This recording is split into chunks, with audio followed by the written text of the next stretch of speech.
Assalamualaikum warahmatullahi wabarakatuh.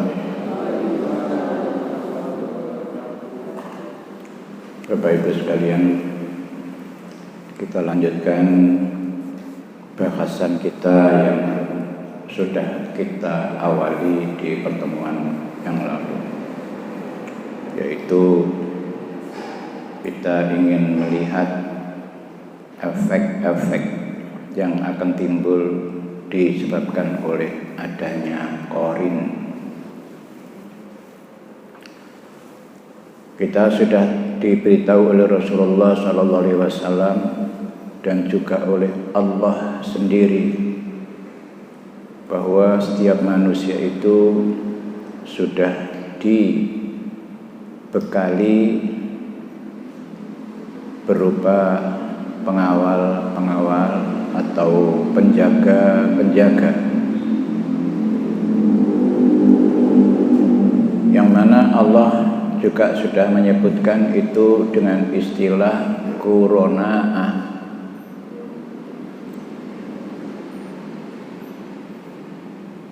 Dan perlu saya ingatkan kembali bahwa kalimat qurona'ah itu jangan diasumsikan yang salah, karena itu hanya dicocok-cocokkan. Iki usume virus corona, kemudian itu corona itu terus dikaitkan dengan virus corona. Ini adalah sebuah penyesatan. Sebab istilah corona itu adalah kalimat dalam bentuk jamak taksir dari kalimat qarin. Jadi qarin itu jamak taksirnya dalam sigot muntahal jumu. Ini bahasa, ini tata bahasa ya, supaya kita tahu. Makanya kalau kita tidak tahu itu jangan gampang-gampang mengikuti fahamnya orang-orang itu. Seperti contohnya apalagi misalnya bahasa Hanif. Hanifam muslimau wa ma ana minal musyrikin. Misalnya Hanif itu jamak taksirnya adalah hunafa'a. Qarin itu jamak taksirnya adalah qurona'a. Safih itu jamak taksirnya adalah sufaha'a atau sufahaun. Dan masih banyak lagi. Jadi orang-orang yang mengkait-kaitkan kalimat corona itu terus diasumsikan virus corona, itu karena mereka belum tahu dan belum mengerti bentuk-bentuk kalimat di dalam Al-Quran, yang mana kalimat-kalimat Al-Quran itu adalah berbahasa Arab. Sudah barang tentu kita harus mengenali tata bahasa Arab. Ya, namun begitulah manusia itu, karena keterbatasan ilmu mungkin bisa seperti itu. Makanya kalau orang itu ilmunya terbatas, jangan sampai membuat atau mengeluarkan pernyataan-pernyataan yang justru akan menyesatkan manusia. Jangan sampai apa yang diprediksikan oleh Rasulullah SAW. Beliau pernah menjelaskan bahwa innallaha la yaqbidul ilma intiza'an walakin yaqbiduhu biqabdil ulama, walakin yantazihu biqabdil ulama, hatta idza lam yubqi aliman ittakhadhan nasu ru'asa juhala atau ru'usan juhala fasu'ilu faktu bi ghairi ilmin fadallu wa adallu. Jadi Rasulullah itu pernah menjelaskan bahwa innallaha la yaqbidul ilma intiza'an. Jadi Allah itu tidak akan mencabut ilmu itu kemudian serta-merta hilang, begitu, tidak begitu caranya. Tapi caranya Allah menghilangkan ilmu itu adalah walakin yantazi'uhu biqabdil ulama. Allah akan menghilangkan ilmu agama itu yaitu dengan cara biqabdil ulama, yaitu dengan meninggalnya ulama-ulama.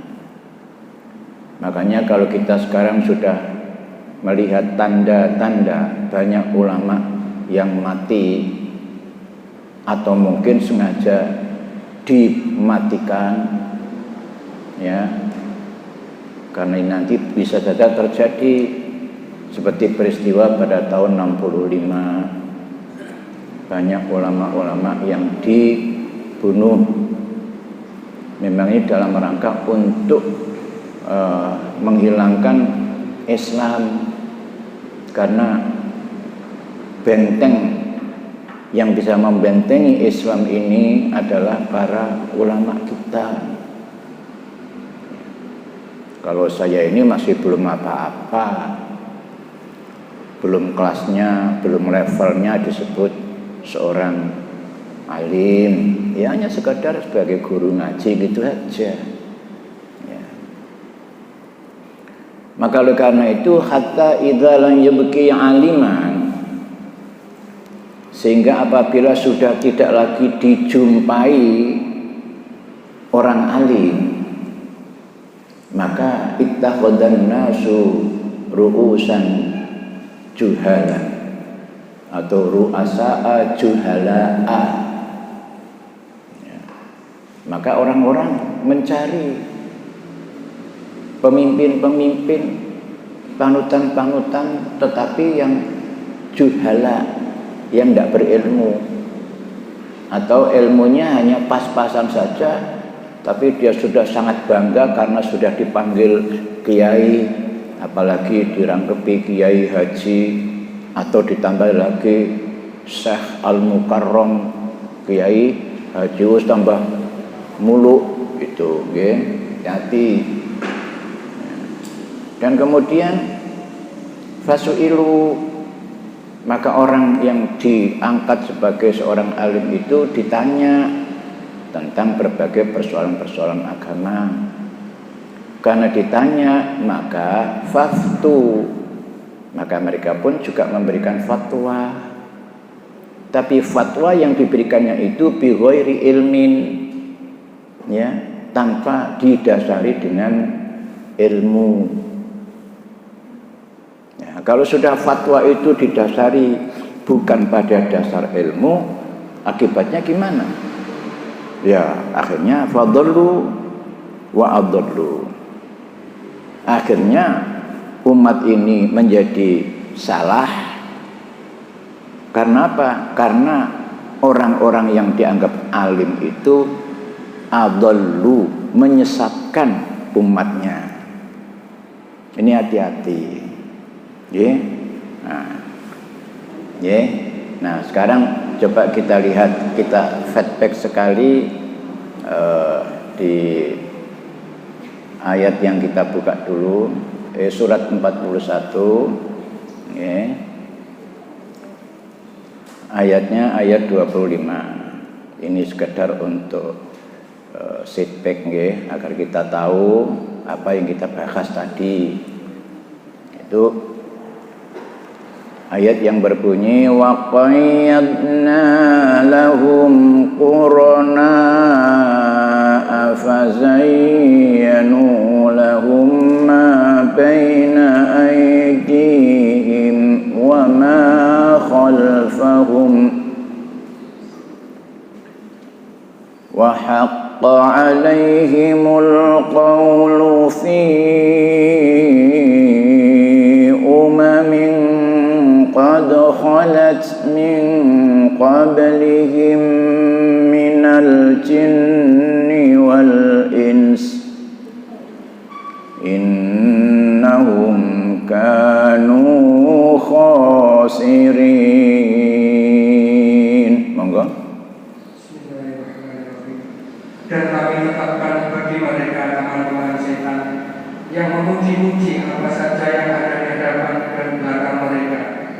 Dan tetaplah atas mereka utusan adat bersama umat-umat dahulu sebelum mereka dari golongan jin dan manusia. Sungguh mereka adalah orang-orang yang merugi. Ya.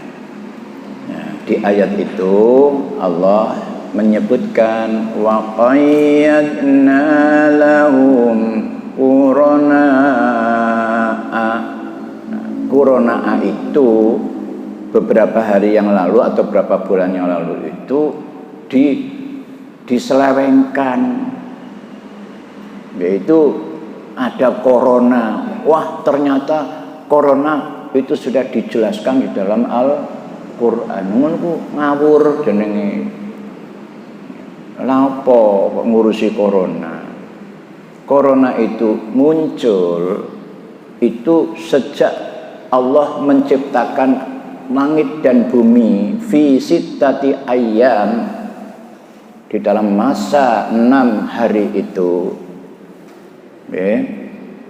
Baiklah, nanti ibu-ibu, bapak-bapak, kita akan mencoba mengkaji secara sistematis. 6 hari itu apa yang terjadi? Allah menciptakan langit dan bumi selama 6 hari. Itu dijelaskan oleh Rasulullah Sallallahu Alaihi Wasallam. Jadi supaya kita ini enggak ngarang-ngarang. Jadi mulai hari Ahad, hari Senin itu Allah menciptakan apa? Hari Selasa Allah menciptakan apa? Hari Rebu Allah menciptakan apa? Hari Kamis Allah menciptakan apa? Hari Jumat Allah menciptakan apa? Hari Sabtu Allah menciptakan apa?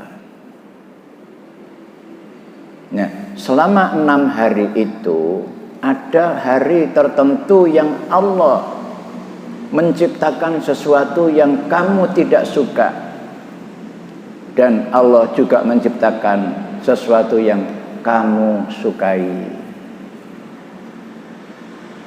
Jadi ada syirrun wal khairu. Itulah yang disebutkan oleh Allah, wa nabluukum bisyarri wal khairi fitnah. Dan itu sudah dipastikan oleh Allah. Kullu nafsin dha'iqatul maut wa nabluukum bisyarri wal khairi fitnah wa ilayna turja'un. Itu.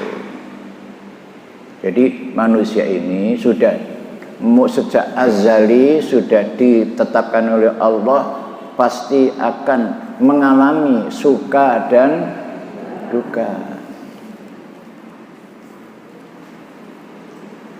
Dan itu nanti kaitannya dengan apa yang disabdakan oleh Rasulullah sallallahu alaihi wasallam tentang bagaimana Allah menciptakan manusia dan apa yang telah diqadha oleh Allah bagi manusia, termasuk ajalnya. Ibu, bahwa ajal kita ini sudah diqadha oleh Allah. Artinya sudah tidak bisa dirubah lagi kalau Allah sudah mengqadha. Cuma kita ini tidak tahu bagaimana qadha Allah itu. apakah umur kita ini diberi panjang oleh Allah atau ditambah lagi atau malah akan pas saja. Nah, karena itu ada yang usia umurnya panjang, ada yang umurnya pendek. Itu karena dikodok sesuai dengan ajalnya masing-masing. Maka untuk itu jangan sampai kita ini mempunyai pikiran-pikiran yang salah. Ya, saiki iku memang begitu, di mana-mana diisukan, di TV, di surat kabar atau di media sosial selalu ada update bahwa akibat corona ini kematian meningkat. Nggih, Bu? Keliru. Masih zamane durung ono sebutan corona, kematian itu selalu ada, setiap hari ada.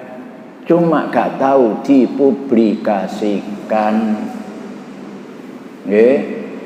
Saben dina nek rumah sakit iku mesti ana wong mati. Bahkan gak sempat nang rumah sakit ya akeh wong mati.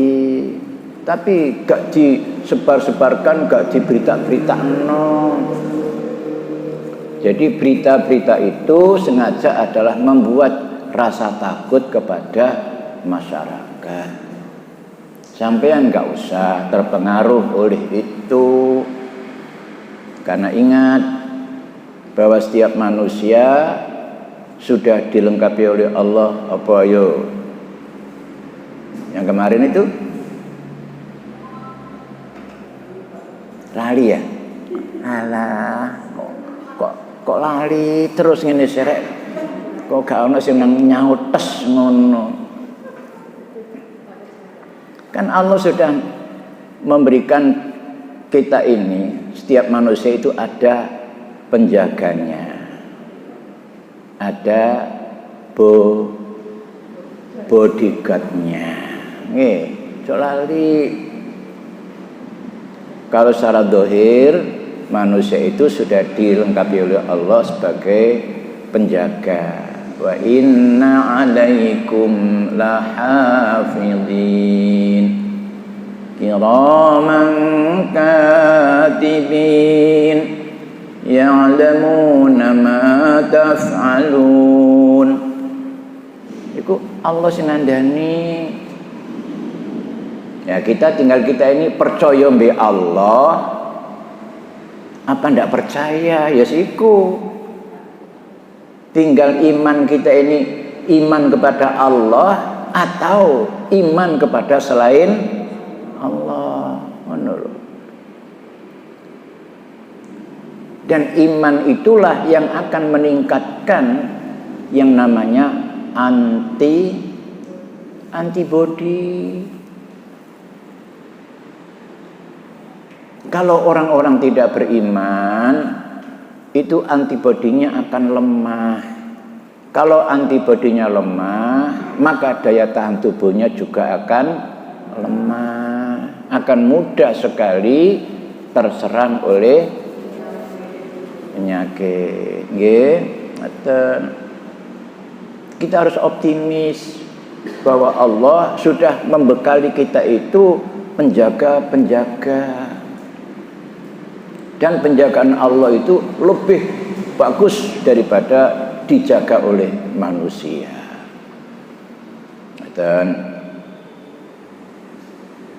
Tetapi apakah nggak boleh dalam jaga-jaga supaya sehat terus menggunakan vaksin? Boleh. Tapi jangan meyakini bahwa vaksin itu yang menjaga kesehatan. Mergo vaksin itu memang diciptakan oleh Allah sendiri. Makanya jangan menggunakan vaksin sintetis, vaksin palsu.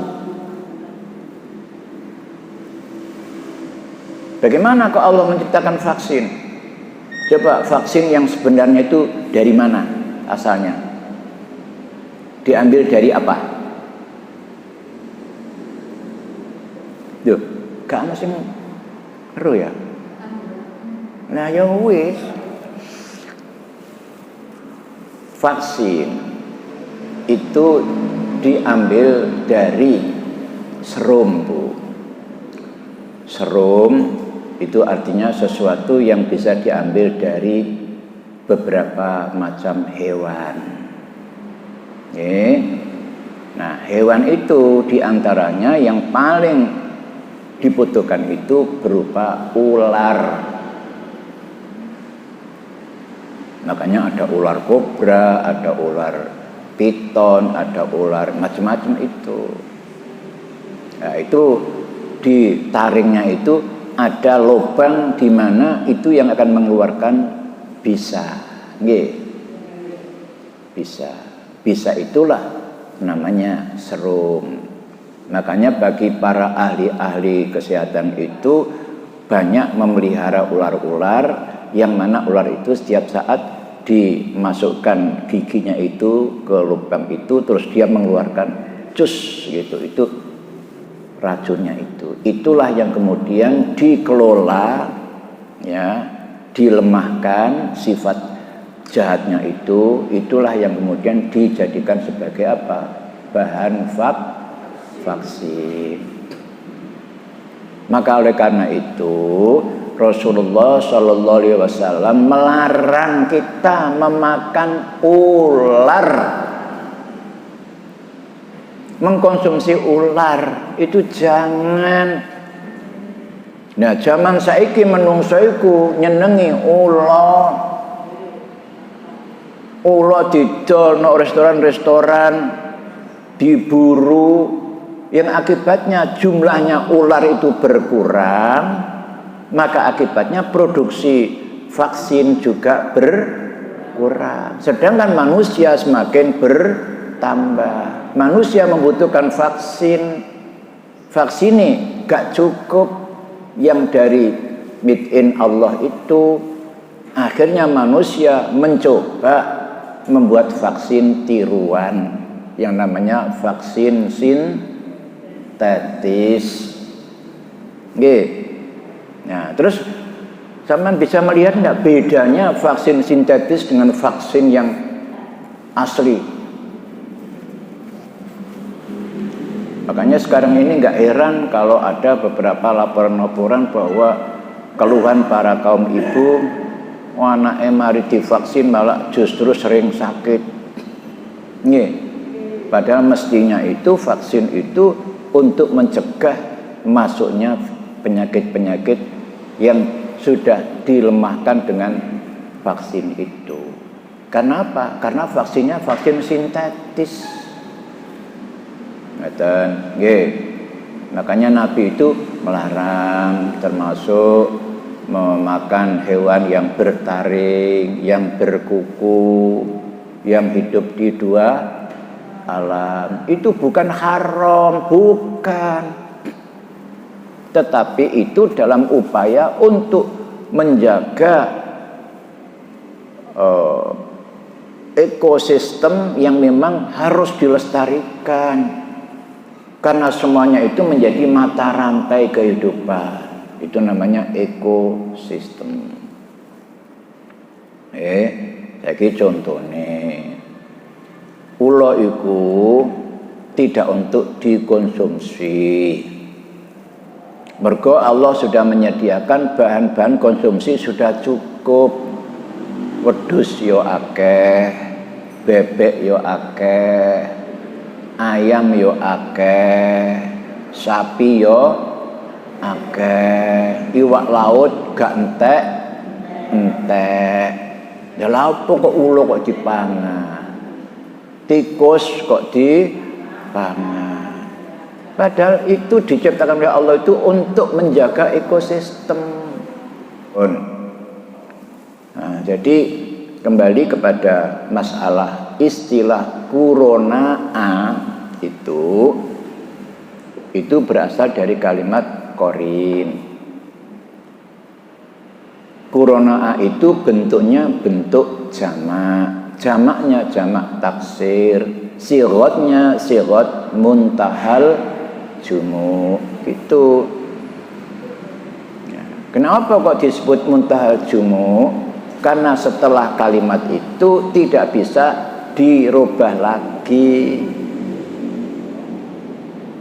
kecuali kalau dia itu jamak salim, jamak muzakkar salim, jamak muannas salim, itu masih bisa. Ya, kalau sudah taksir nggak bisa. Taksir itu artinya ini loh. Bahasa Indonesia ini taksir itu pecah, jadi berantakan, ngono maksudnya. Jadi nggak usah ditoto. Jadi bentuknya itu bentuk berantakan itu. Mulane jahil itu menjadi juhala. Nek salimnya menjadi jahilun, jahilin itu salim. Tapi kok bisa menjadi juhala? Itulah yang namanya jamak taksir. Oh, ngoten nggih. Wis gak apa-apa, sampeyan gak usah mikir. Wah, gak mudeng aku Pak Ustaz, wis gak usah pikir. Cuma tak kandhani bahwa ilmu itu perlu dipelajari. Nah, kita kalau nggak sampai mencapai ilmu itu, ya gak usah mikir, wis melu wae sing roh ilmune, kan ngoten nggih. Lan sampean niku aja males ngaji, sing rajin ngajine. Bila perlu nek kepengin takon ya takon. Kan bolak-balik kan tak omong kita. Tiap mari ngaji aku ngomong, sapa sing takon? Gak ono, ya wis. Ono. Jadi itu bentuk-bentuk jamak taksir. Sirotnya sirot muntahal jumu, itu bahasa tata bahasanya itu begitu. Yes. Pun. Nah, korin itu ada dua macam yang mendampingi kita itu. Ya. Ada korin yang terdiri dari malaikat, ada yang terdiri dari jin. Itu korin yang bersifat batin, ya, bersifat dalam. Tapi ono korin itu yang bersifat dohir, ya, termasuk siapa? Korin itu ya teman pergaulan kita. Kita ini juga akan menjadi korin-korin. Dan ibu-ibu yang punya suami, suaminya itu juga korin. Bapak-bapak yang punya istri, istrinya itu juga korin. Dan mulane korin itu ada minal jinni wal insi, ada dari golongan jin dan manusia. Nah, kita sudah diberitahu oleh Rasulullah bahwa jin itu karakternya sama dengan manusia. Ono sing apik, ono sing elek. Ono sing jahat, ono sing gak jahat. Ono sing usil, nggih, ono sing gak usil. Iku menungso ya ngono, ana menungso sing usil lah liyane. Nggih. Kok ana tanggane sing masak enak iku ya langsung diusili. Macam-macam. Itulah makanya kita kaji tentang korin ini supaya kita tahu posisi kita ini berada di mana. Itu begitu. Nggih, on. Wes iki jam pira wis? Aduh, wis jam 8 ya. Nah, sekarang nanti saya akan meringkas saja bahwa korin-korin itu ada dampaknya. Ada dampak positif, ada dampak negatif. Oke. Korin itu yang berasal dari malaikat itu akan memberi inspirasi positif. Makanya korin itu fungsinya adalah sebagai inspirator. Napa Bu? Pak? inspirator. Nah, karena korin itu sebagai inspirator, maka kita selalu mendapat inspirasi. Ngerti? Inspirasi itu dalam bahasa Al-Quran juga disebut dengan wahyu. Napa Bu? Wahyu. Tapi jangan salah paham. Kalau menyebut wahyu itu jangan kemudian wah ini kan wahyu itu kan Allah memberi wahyu kepada para rasul. Betul, tapi bukan itu maksudnya. Wahyu itu sama dengan ilham. Nggih, napa? Ilham. Ilham itu adalah sebuah inspirasi yang datang kepada seseorang. Ya. Nah, datangnya kepada seseorang itu adalah bisikan-bisikan. Nah, bisikan itu ada dari malaikat, ada dari jin, ada dari manusia. Alladzi yuwas. Terus ya wes, ayatnya wes wapal mergo pendek. Nggih. Wis gak apa-apa, alhamdulillah. Itu penting. Jadi ada yuwaswisu, ada bisikan-bisikan. Tapi bisik lewat ndi? Duduk teko kuping, nggih Bu. Tapi langsung kepada hati kita, pada pikiran kita. Itulah makanya Allah sudah memberitahukan pada kita bahwa manusia itu sudah dilengkapi dengan jiwa yang sempurna. Fa'alhamaha wa nafsi wa ma sawwaha fa'alhamaha fujuraha wa taqwaha qad aflaha man zakkaha wa qad khaba man dassaha. Itu jadi jiwa yang disertakan oleh Allah pada diri manusia itu sudah mencapai kesempurnaan, lengkap. Nah, tetapi pada garis besarnya kelengkapan kejiwaan manusia itu dibagi menjadi dua. Oke, ada jiwa yang takwa, ada jiwa yang fujur. Nah, dari mana takwa dan fujur itu? Itu tergantung dari inspiratornya dalam memberikan inspirasi. Nggih. Tergantung bisikannya. Siapa yang membisiki? Yaitu ada malaikat, ada jin. Ngoten nggih? Niki kula ngomong alon-alon mawon supaya gak kliwatan nggih. Nggih, sampeyan sabar. Supaya nek kepengin nyatet ya aja ana kesempatan nyatet. Engko nek kliwatan sampeyan takon, "Pak, diulangi Pak, napa niku wau?" Ngoten mboten napa-napa. Wong kula mboten ate marah lho, Bu. Sampeyan selawase melu ngaji aku tahu semrat ta kula marah-marah kan mboten nggih. Ya cuma gondok tok ya. Ngoten.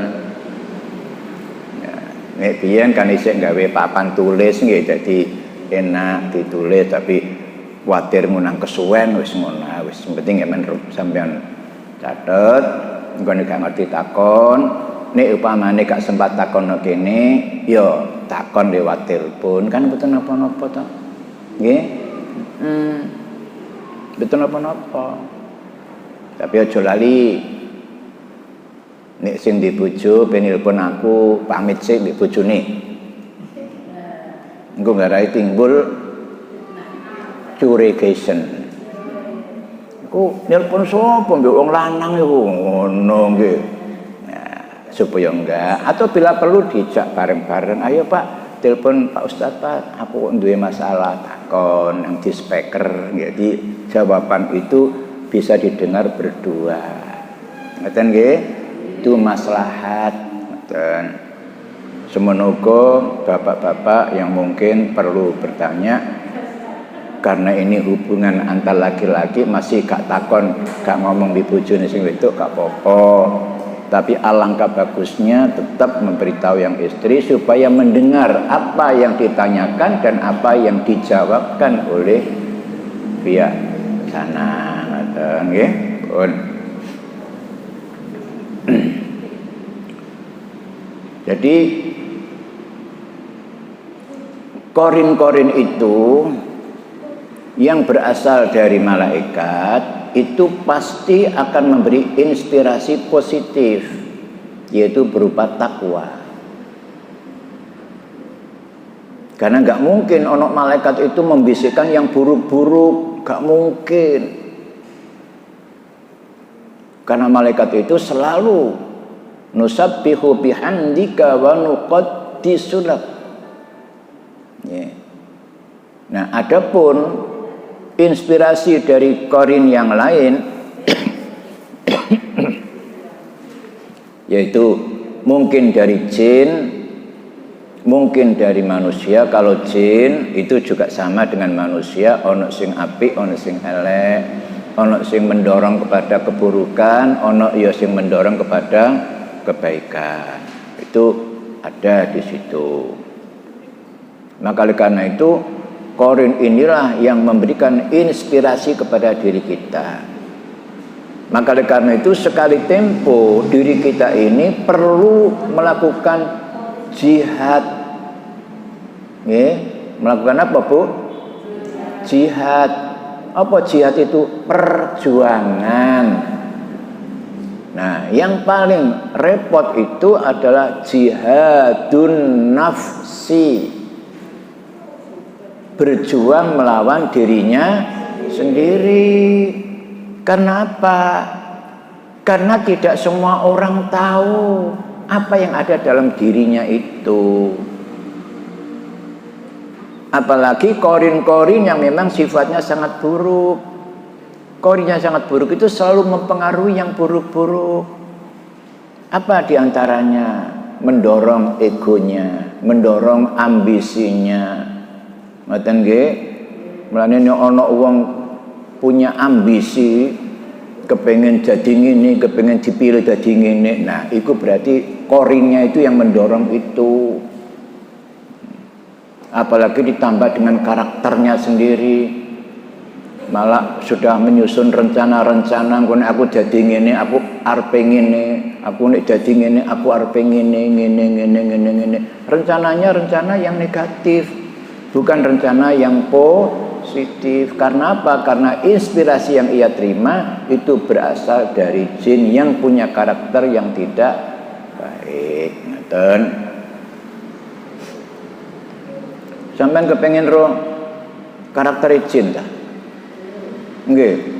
Ya gak saiki lah. Insyaallah nggih. Pokoknya yang penting sampean sabar. Dan ini bukan karangan kula. Ini berupa wahyu dari Allah dan juga dijelaskan oleh Rasulullah Sallallahu Alaihi Wasallam. Ngeten. Karena kita ini termasuk makhluk yang diciptakan Allah dalam dimensi makhluk fisika. Sementara jin itu diciptakan oleh Allah dalam wujud atau dimensi metafisika. Kan nggih? Nah, manusia ini selain punya bentuk fisika tapi juga punya kekuatan metafisika. Nah, kekuatan metafisika inilah yang kita gunakan sebagai senjata kita untuk berjihad. Terutama kalau ada pengaruh-pengaruh, ada serangan-serangan dari korin-korin yang jahat itu menyerang hati kita. Karena di dalam hati kita itu akan muncul yang namanya fujur. Ya, ada keburukan-keburukan, penyimpangan-penyimpangan. Ya, termasuk sing usil ngoten niku wau. Ya, termasuk suka sekali ngomongi keburukan orang lain, tapi tidak pernah dia ngomongno keburukan dirinya sendiri. Nah, berarti orang itu sudah termasuk tidak kuat untuk berjihad pada diri sendiri. Padahal mestine ngono nek jare Rasulullah sallallahu alaihi wasallam, idza aradta an tadhkura uyuba ghairika fadhkur uyuba nafsika. Kalau kamu ingin menyebut-nyebut aib orang selain kamu, maka lebih dahulu kamu harus fadhkur uyuba nafsik. Kamu harus ingat ya aib pada dirimu sendiri. Ojo mau ngoreksi wong jopo dikoreksi kabeh. Ono wong klambi ireng dikoreksi. Ono sing klambi abang dikoreksi. Ono sing sikile jeber dikoreksi. Ono sing macam-macam lah. Tapi enggak pernah ngoreksi dirinya sendiri. Dhewe iku wong kapiken wong tah ngono lho. Mestinya ndak usah mengoreksi orang lain, tapi yang terpenting bagaimana mengkoreksi dirinya sendiri. Nah itu nanti ada kaitannya dengan masalah penjaga kita yang namanya raqib dan atid. Makanya karena itu kita harus hati-hati. Kajian-kajian kita ini memang dalam rangka untuk kembali kepada jati diri kita sendiri. Tidak usah melihat orang-orang di luar sana, tapi ayo kita kembali muraqabah, introspeksi dan self koreksi. Ngoten nggih? Pun. Duh, jam.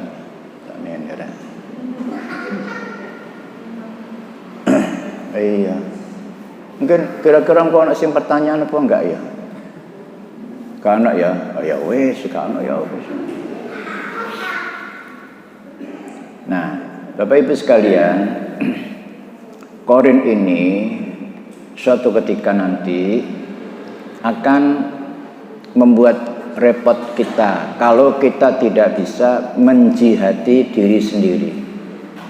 Terutama di mana? Terutama di akhirat nanti. Kita akan direpotkan oleh korin kita sendiri. Hati-hati. Okay. Karena korin itu nanti dia akan melapor kepada Allah dan dia merasa tidak salah walaupun dia itu sebagai inspirator. Merasa tidak salah. Bahkan kita lah yang disalahkan.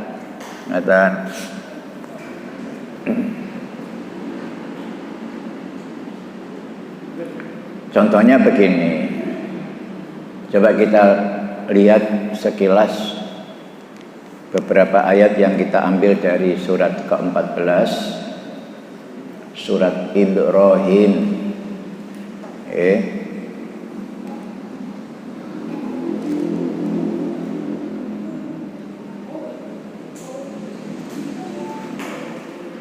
Kita ambil dari ayat 21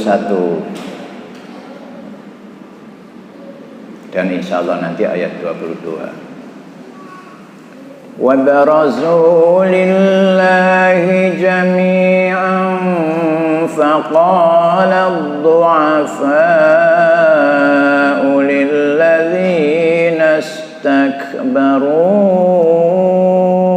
inna kunna lakum fahal antum mughnuna anna min adzabillahi min syai' qalu law hadana Allahu lakum sawa'un 'alaina ajazina am sabarna ma lana min mahis. Monggo.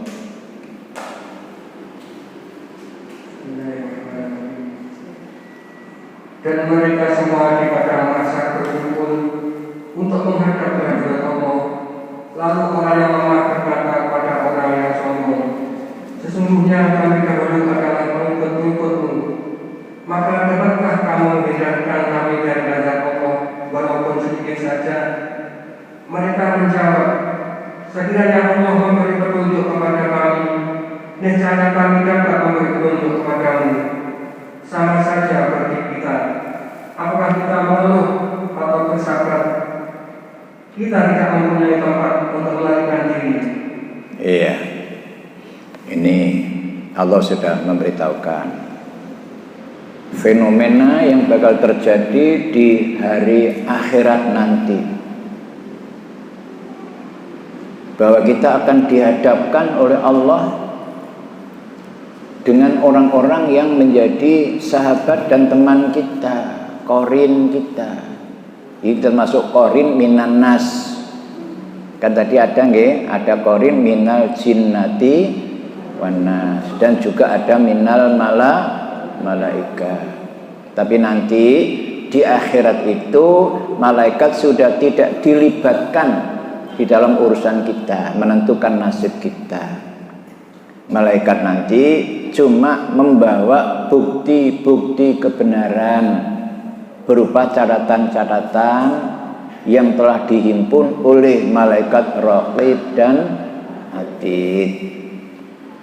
Ya, tapi tidak ikut berdebat di sana, karena malaikat tidak diberi hak untuk ikut berdebat di sana. Yang berdebat ya korin-korin, baik korin yang berwujud manusia atau korin yang berwujud jin.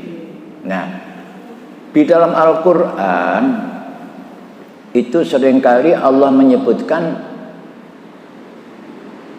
korin jin itu dinamakan juga setan. Ya. Tapi jangan salah paham. Maksudnya jin yang sudah kemasukan energi setan itu yang namanya korin setan. Menungso nggih ngoten, menungso yang sudah terpengaruh, terkontaminasi oleh energi setan, itu juga termasuk sayatinul insi, setan-setan manusia. Wa kadzalika ja'alna likulli nabiyyin aduwan syayatinul jinni wal ins yuhi ba'duhum ila ba'din zukhrufal qawli ghurura. Itu jadi menungso itu ya disebut oleh Allah dengan sebutan setan. Iku nek karaktere, sifate, kelakuane iku nuruti pengaruh setan. Makanya korin kita ini juga disebut oleh Allah ada korin-korin setan. Dan itulah yang nanti yang akan menjadi persoalan besar bagi kehidupan kita kalau kita tidak bisa menjihati diri sendiri, memerangi nafsunya sendiri. Makanya apabila ada bisikan dari korin yang dari jin itu, dalam diri kita ada bisikan untuk berbuat tidak baik, segera diperangi. Kamu, musuh kamu, begitu. Jangan sampai kita ini terbawa seperti Nabi Musa. Nabi Musa itu hampir saja terbawa oleh korin itu. Tatkala Nabi Musa melihat satu peristiwa di mana ada orang Bani Israel disiksa oleh orang-orang atau tentara Mesir, sehingga terjadilah pertengkaran antara orang Bani Israel dengan prajurit Mesir itu. Nah, terus orang itu karena terdesak dia minta tolong. Ya, Musa tahu peristiwa itu. Nah, si prajurit Mesir sudah diingatkan, kamu nggak boleh gitu. Ini kan manusia juga, apalagi dia ini sebagai budak, sudah barang tentu kerjanya sudah keras, sedangkan mereka dia hanya butuh minum saja, kok kamu nggak kasih begitu. Nah, si prajurit Mesir itu karena dia merasa orang kuat, punya wibawa, punya kekuasaan, dia nggak tahu siapa Musa itu. Dia malah nantang Musa. Langsung oleh Musa langsung tonjok gitu. Sekali tonjok terus mati. Ngeten nggih. Padahal tujuannya bukan untuk membunuh, bukan. Tujuannya untuk memberi peringatan pada orang itu jangan berlaku sewenang-wenang. Nah, besoknya peristiwa itu terjadi lagi, ya pada orang itu lagi, ya sembuh iki mbowong elek, mbowong api, tapi peristiwanya begitu di dalam Al-Qur'an diterangkan itu. Juga berteriak-teriak. Ketemu Musa lagi gitu loh. Musa, saya gini kan, tolonglah Musa. Ya, kemudian tatkala Musa mendekati itu, si prajurit itu ngomong, kamu mau menolong dan kamu akan membunuh saya seperti yang kemarin kamu bunuh itu. Baru sadar dia bahwa ini adalah min amalis syaiton. Ini adalah perbuatan setan. Nah, oleh karena itu, padahal tadi Musa itu tidak ingin membunuh, enggak.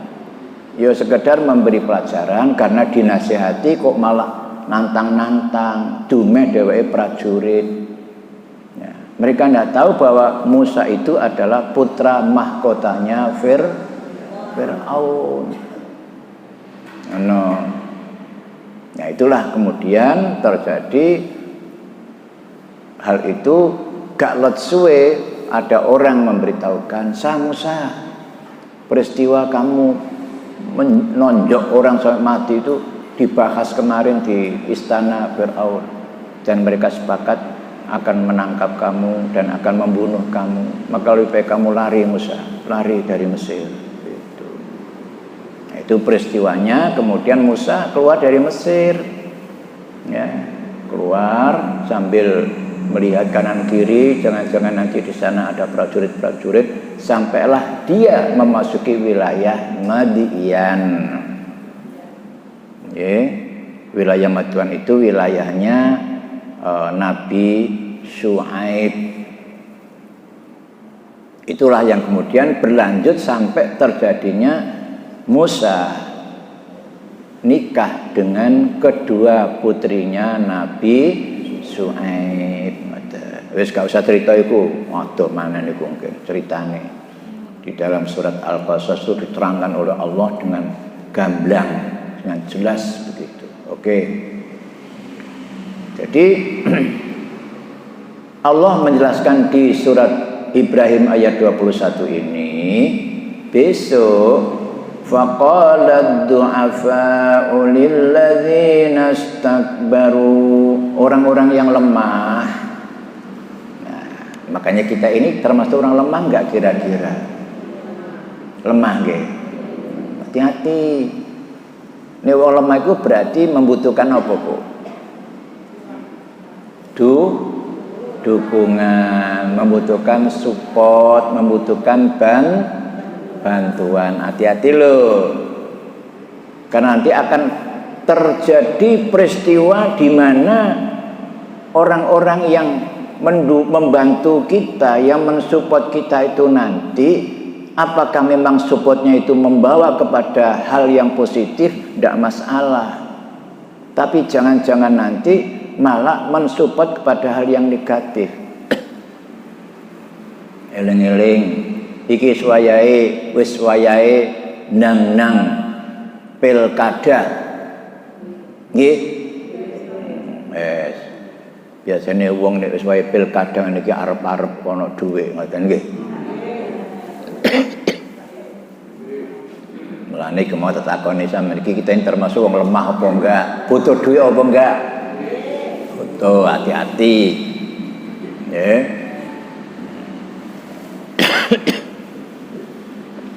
Karena zaman saiki gak ana wong sing ngekeki dhuwit iku karena lillahi taala, Bu. Nggih ta? Mergo ana pamrih. Nah, pamrih itu juga nanti akan kita pertanggungjawabkan di hadapan Allah.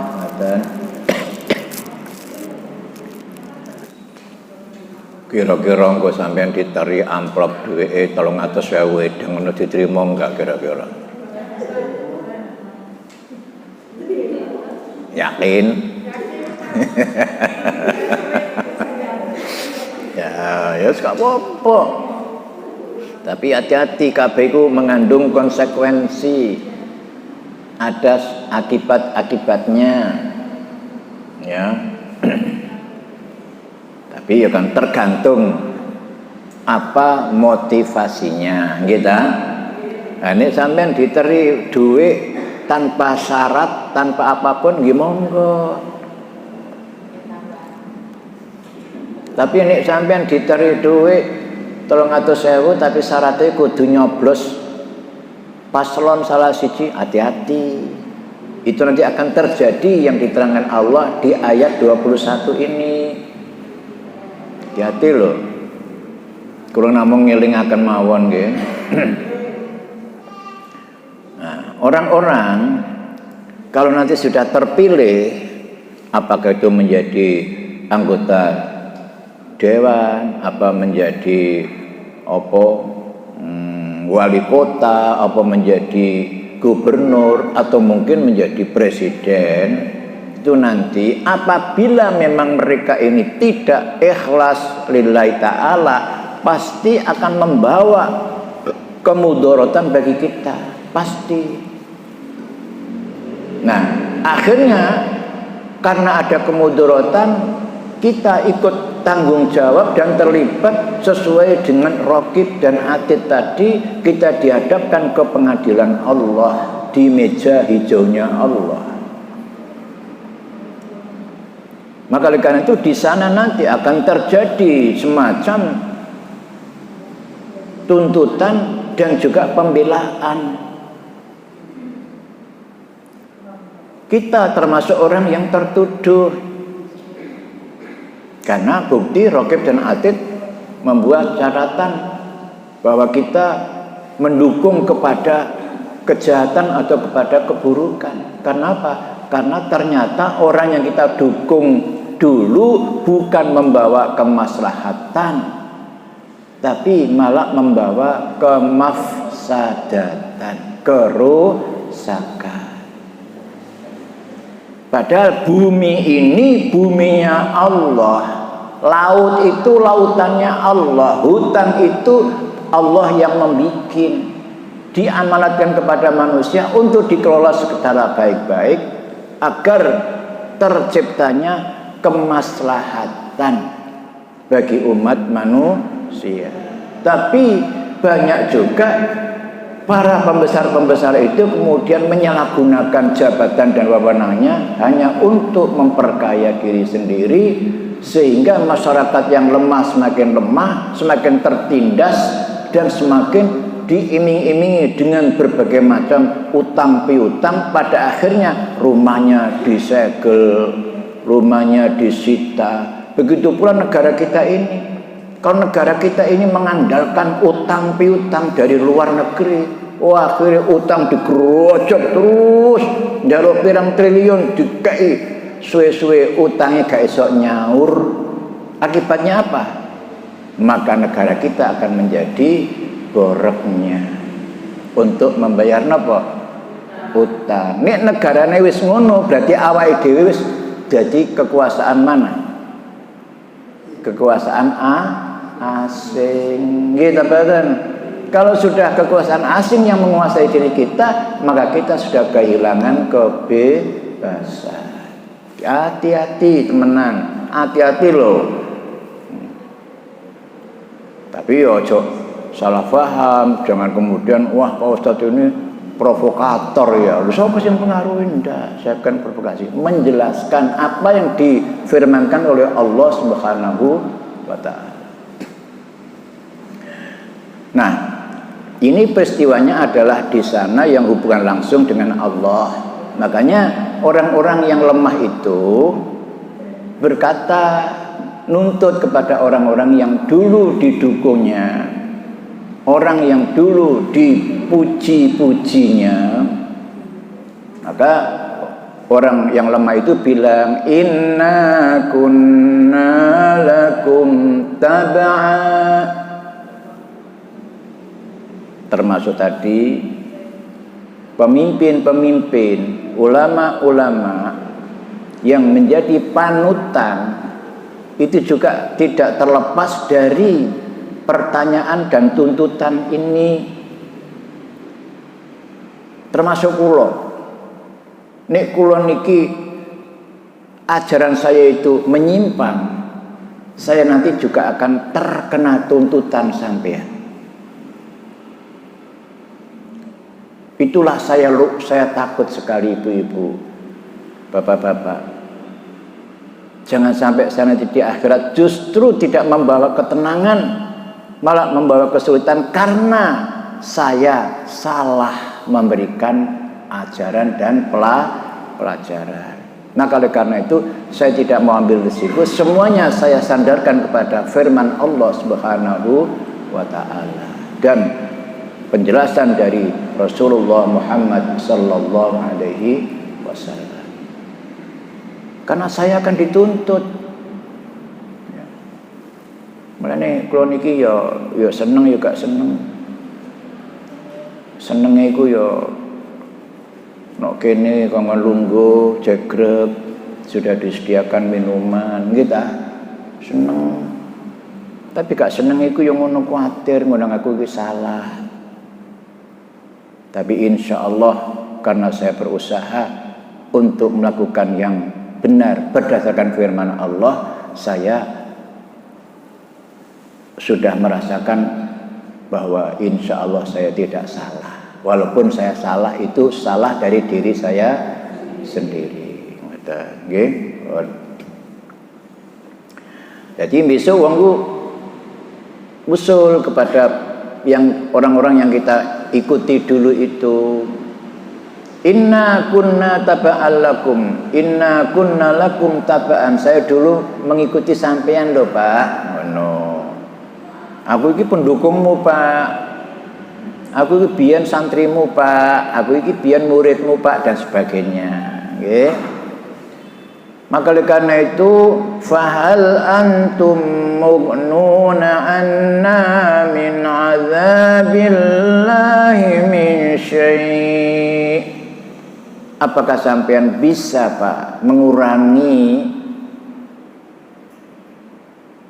siksa Allah itu untuk saya? Aku biyen kan murid sampean. Sampean kan terkenal biyen. Sudah kiai kondang gitu, apalagi sudah dinamakan sejuta umat.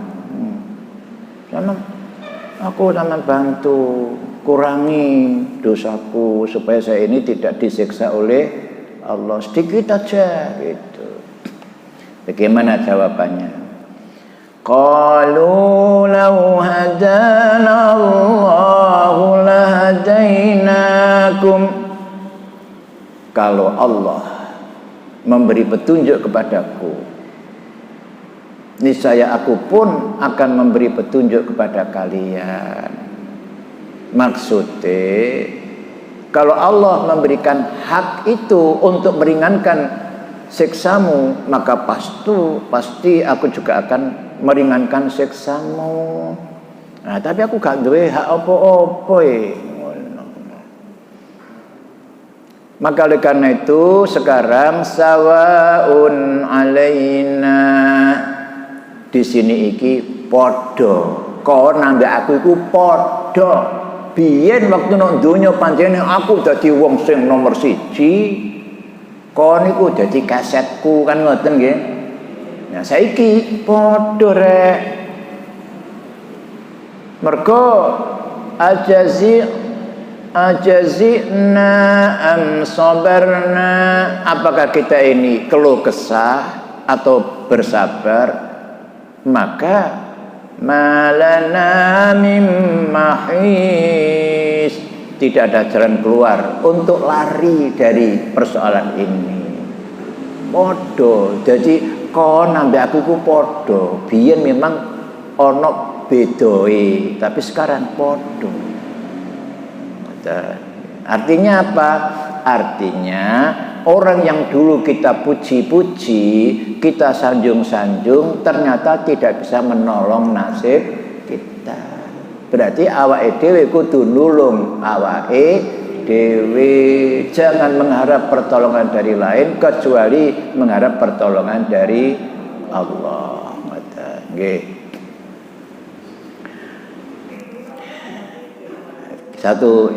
Satu ayat lagi. Wa qala asy-syaitanu lamma qudiyal amr innallaha wa'adakum wa'dal haqqi wa wa'adtukum fa akhlaftukum وَمَا كَانَ لِي عَلَيْكُمْ مِنْ سُلْطَانٍ إِلَّا أَنْ دَعَوْتُكُمْ فَاسْتَجَبْتُمْ لِي فَلَا تَلُومُونِي وَلُومُوا أَنفُسَكُمْ مَا أَنَا بِمُصْرِخِكُمْ وَمَا أَنْتُمْ بِمُصْرِخِي إِنِّي كَفَرْتُ بِمَا أَشْرَكْتُمُونِ مِنْ قَبْلُ إِنَّ الظَّالِمِينَ لَهُمْ عَذَابٌ أَلِيمٌ.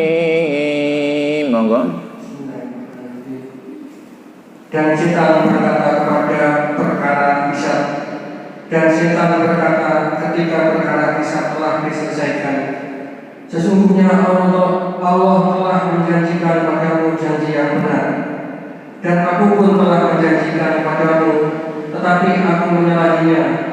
Tidak ada kekuasaan bagiku terhadapmu, melainkan sekadar aku menyeru kamu, lalu kamu mematuhi seruanku. Oleh sebab itu, janganlah kamu menerca aku, tetapi tercalah dirimu sendiri. Aku tidak dapat menolongmu, dan kamu pun tidak dapat menolongku. Sesungguhnya aku tidak membenarkan perbuatanmu mempersekutukan aku dengan Allah sejak dahulu. Sungguh orang yang zalim akan mendapat siksaan yang pedih. Iya, inilah yang kita takutkan.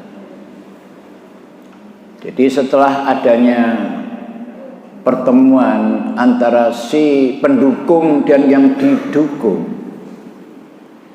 dan ternyata dukungan itu salah memberi dukungan, karena orang yang kita dukung ternyata bukan membawa keselamatan kita, tapi malah menyebabkan kita masuk neraka.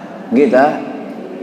Nah, wong-wong sing termasuk menjerumuskan kita ke neraka itu, senajan apapun namanya, apapun sebutannya, itu sudah dikategorikan dengan setan. Karena tidak mungkin yang bukan setan itu akan menjerumuskan orang masuk neraka, enggak mungkin.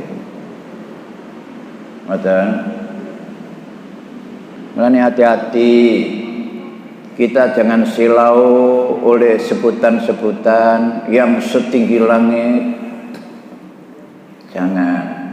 Jangan silau oleh tampilan-tampilan yang pakai ini, pakai itu, pakai ini, pakai itu, seolah-olah dia tidak ternoda. Jangan silau. Dan jangan merendahkan orang yang tampilannya kita gawe kaos oblong tok upomo, jangan. Karena itu hanya tampilan lahir, tapi di dalam diri kita inilah sejatinya manusia itu. Dan itu yang dinilai oleh Allah, innallaha la yanzuru ila ajsamikum wala ila suwarikum walakin yanzuru ila qulubikum. Allah tidak melihat kalian itu melalui jasad-jasadmu, jisim-jisimmu, penampilanmu, gambarmu, wajahmu, potonganmu, jabatanmu, tidak. Tetapi yang dinilai oleh Allah itu adalah walakin yanzuru ila qulubikum, ya apa hatimu yang sesungguhnya. Maka oleh karena itu nanti orang di sana itu bilang bahwa sawaun alaina, sama aku mbek konku padha.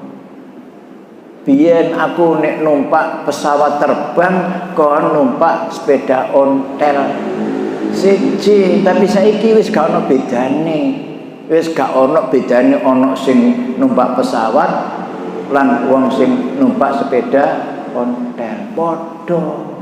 Aku gak iso lari, kita tidak bisa lari karena kita sudah terikat oleh qaulul haq, apa yang difirmankan oleh Allah yang hak itu. Jadi kita tidak bisa melepaskan diri dari itu. Maka oleh karena itu setan-setan itu, orang-orang yang menjerumuskan kita itu nanti akan berkilah. Lamma qudiyal amr, tatkala perkara ini sudah diputuskan oleh Allah, sudah melalui proses sidang, mulai dari yaumul ba'ats, kemudian yaumul hasyr, masuk kepada tahap yaumul hisab, terus yaumul wazn, kemudian yaumul fasl. Nah, yaumul jaza inilah nanti yang akan kita ketahui. Ternyata apa? Mereka berkilah. Innallaha wa'adakum wa'adal haqq wa wa'adtukum fa akhlaftukum. Ini nanti akan terjadi begitu, betul.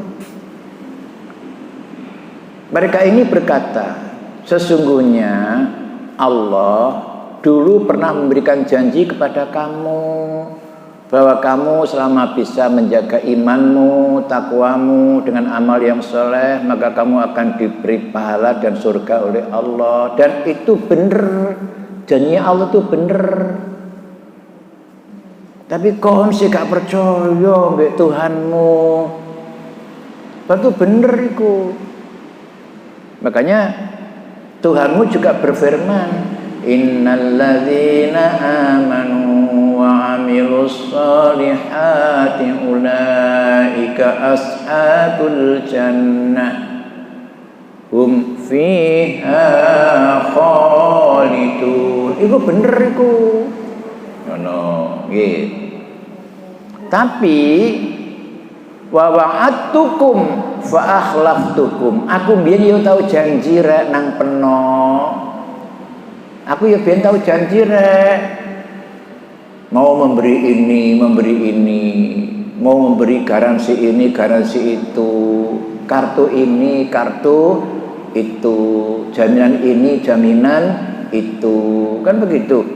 Tapi fa akhlaftukum, saya tidak menepati janjiku. Jadi artinya janji palsu. Tapi kan luwe percaya nang aku. Ngono lho. Engko niku tak bojoke percaya. Kon dijanjini mbek Allah gak percaya. Padahal kon dhewe yakin loh, nek Allah itu menyediakan manusia itu disediakan surga dan juga disediakan neraka. Kamu nggak percaya. Kamu hanya percaya pada janji-janji mulutku. Gitu. Nah, maka oleh karena itu, wa ma kana li 'alaikum min sultan. Nah, sekarang saya tidak punya kekuasaan, tidak punya jabatan, tidak punya wewenang, tidak punya fasilitas.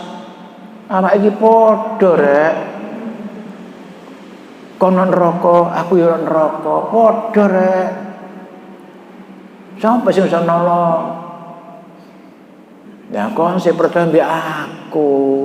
Padahal Tuhanmu sudah bilang begini begitu, gak mau percaya. Ya mbah mergo mungkin Pak Ustadz Wahab sing ngomong mbek gak mau percaya iku. Mungkin ya begitu, ibaratnya dialognya itu begitu. Apa kamu hanya melihat bahwa Pak Ustadz Wahab itu penampilannya sederhana, terus kamu anggap gak temen ngono tah? Misalnya begitu nggih. Dulu itu illa an ta'autukum fastajabtum. Dulu saya hanya mengajak kamu, tak pengaruhi kamu, terus pengaruhmu kamu sambut. Wis ngono tok. Jadi iku dudu salahku. Aku sebagai makhluk yang membutuhkan dukungan, aku sebagai makhluk yang membutuhkan support, membutuhkan jabatan, membutuhkan ini itu. Ternyata kamu sambut kebutuhan saya. Maka oleh karena itu saya bukan salah. Saya juga diberi hak oleh Allah untuk menjadi ini, menjadi itu. Lah kamu yang percaya mbak aku kok. Maka oleh karena itu fala talumuni walumu anfusakum. Maka kamu jangan menyalahkan aku, tapi salahkan dirimu sendiri. Kamu jangan mencerca diriku, tapi cercalah dirimu sendiri. Saking ane gak ono bahasa goblok nggih. Pamane kok menungso ngono, kok sing goblok. Kok sing lolo diiming-iming ngono ae. Dituruti, dipercaya. Padahal sing ngomong iku lho dudu wong-wong mukmin. Tapi tampilannya kaya mukmin, kene ana karepe sapa masjid, nggawa serban, malah kemudian bagi-bagi sajadah, nawa-nawakno tuku karpet, iku hanya sekedar lamis-lamis tok. Kok kae ngono percaya. Padahal dikandani mbek ustaz dhewe gak percaya. Ya salah nang dhewe kon. Ngono lho, mulane ngene iki ya kudu hati-hati. Nggih. Wis, aku gak salah apa-apa hanya ngelingno tok. Nggih. Ma ana bimusrihikum wa ma antum bimusrihi. Aku tidak punya kemampuan untuk menolong kamu dan kamu pun juga tidak punya kemampuan untuk menolong aku. Padha nasibe awake dhewe. Mulane besok nek nggone akhirat iku gak ana bedane wong sing jabatannya tinggi atau jabatannya rendah, gak ana. Sing iso bedakno hanya amale dhewe. Mulane jangan mau nasib kita ditentukan oleh orang lain, ngoten. Inni kafartu bima asyraktumuni min qabl. Aku sendiri sebenarnya kafartum, gak suka aku. Bima asyraktum, terhadap perbuatan kamu yang telah menyekutukan keyakinan di samping Allah min qablu sebelumnya. Jadi maksudnya ini, Jadi setan-setan iku ngilingno. Sajane aku dhewe gak seneng lho kelakuanmu koyo ngono iku. Wong kon kok luwih percaya nang aku ketimbangane percaya nang Allah, nang Rasulullah. Ngono. Jadi saya jangan disalah-salahkan. Saya jangan dijadikan sebagai biang kerok. Ngoten nggih.